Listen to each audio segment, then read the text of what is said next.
Hey guys, welcome to our channel Kumari Vantillu and vlogs. అర్ధరాత్రి దయ్యాలు తిరిగే టైమింగ్ లో నేను వంట చేస్తున్నాను అనమాట. బాగా ఆకలేస్తుంది. తమ్ముడు నేను ఉన్నాము. అమ్మ వాళ్ళు నిద్రపోయారు. మేము మాట్లాడుకుంటూ లేట్ అయిపోయింది. మాకైతే బాగా ఆకలేసేసింది. టైం చూపిస్తా.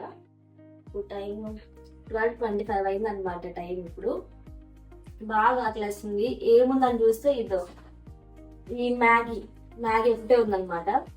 సో ఇంకా మ్యాగీ దిక్కు కదా ఆకలేసినప్పుడు. అవును, మీకు కూడా ఇలాగా మిడ్ నైట్ టైంలో ఆకలేస్తుంటుందా? ఆకలేసినప్పుడు మీకు ఏది ఇలా అనిపించింది? బిర్యానీ కదా.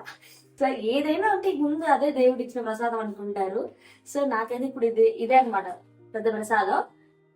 ఇప్పుడు మ్యాగీ మాకు దిక్కు కాబట్టి మ్యాగీ అయితే చేసుకుని తింటాము. నేను ఎలా చేస్తాను, నేను అందరూ మ్యాగీ అనేది బాయిల్ చేసేసి తింటారు కదా, బట్ కొంచెం డిఫరెంట్ గా చేస్తాను అనమాట. అలాగే నాకు నచ్చుతుంది. ఈ ఫుల్ వీడియో చూడాలనుకుంటే ఈ షార్ట్ కింద ట్యాగ్ చేస్తున్నాను, చూసేయండి.